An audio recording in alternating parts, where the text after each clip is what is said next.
Hey guys! Today we're talking unreliable narrators. We're gonna go over what it is, how it works, and how to utilize it in your writing. As a heads up, everything I share is my advice and opinion on what works best for me with my writing. Now, what the hell is an unreliable narrator? If you didn't already know, the narrator is the character or voice telling the story. So an unreliable narrator is a story told usually in first person that has created doubt in the reader throughout the novel. Based on how they tell the story, the reader should be conflicted in trusting them. The narrator does this by either exaggerating or lying about events, creating suspicion or uncertainty in the reader. So what are some examples? I have 3 for you, so take note if you haven't read them yet. The first and most famous is the protagonist of Vladimir Nabokov's Lolita, Humbert Humbert. A pseudonym, mind you, so you start right off the bat not even knowing his real name. Second is the protagonist of Justine Larbalestier's Liar, Micah Wilkins. She's a high schooler that lets you know she's a liar, but everything she's about to tell you is the truth.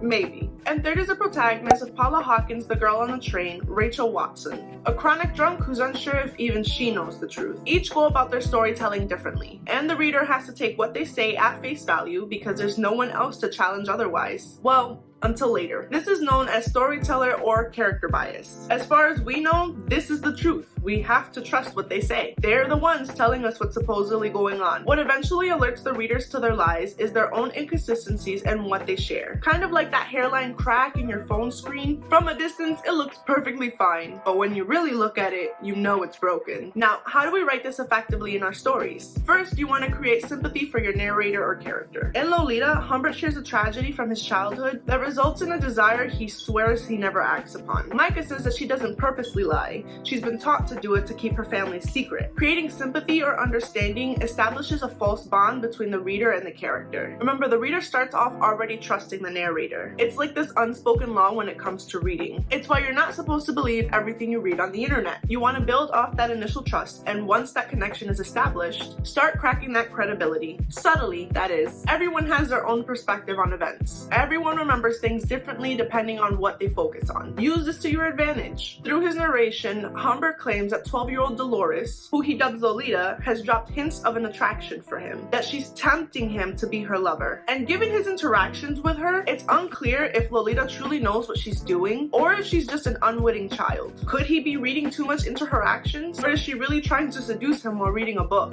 This initial cracking can't be obvious. The reader has to want to believe that the narrator is still telling the truth, but have that doubt whispering in their ear that not all is what it seems and they should keep an eye out. This doubt is what will engage your reader even more. Everyone loves a good mystery, and what better way to keep them entertained than to make them the sleuth of your story, just not a hardworking one. As your story continues, you'll want to keep some truth to it. They say the best lies hold some elements of truth. At least that's what I've been told. There will be a point where it's clear that this narrator cannot be trusted. Micah tells so many lies to cover her tracks that there's no possible way what she says next can be true, even if it is extremely possible. Did she murder the boy who she claims wasn't her boyfriend, even though he was? It's definitely looking like she did. But why is she so adamant that she's innocent? Interactions with other characters help establish what's the truth from a lie. An easy example of this is if the narrator claims that another character, character A, is a shitty person. They're rude, they're condescending, they're a drama queen. But when the reader finally meets character A, they're the sweetest person, the exact opposite of what was said about them. Once that distrust is established, you decide if there's any merit to it. What if by the end of the novel, it turns out that character A really is a douchebag? Or are they a victim of your narrator's lies? In The Girl on the Train, Rachel's ex-husband claims that their marriage ended because of her drinking. Given that she's an obvious alcoholic who blacks out often, who are we to question that? Have other characters back up or destroy these narratives to keep your reader on their toes. Unreliable narrators can be as enjoyable for writers as it is for readers, because it ends up being a puzzle you have to put together. And if you provide the right pieces, then the reader will be able to reconstruct the picture perfectly. I hope you found this informative. Give this video a thumbs up and let me know in the comments some of your favorite unreliable narrators or books you feel can be viewed as having unreliable narrators. Remember to hit subscribe for my channel for past and future writing content. Click that bell so you never miss an update from me, and follow me on social media. If you have any writing topics you'd like me to cover, you can tweet me at Naley Gonzalez. As always, thanks for watching. Until next time.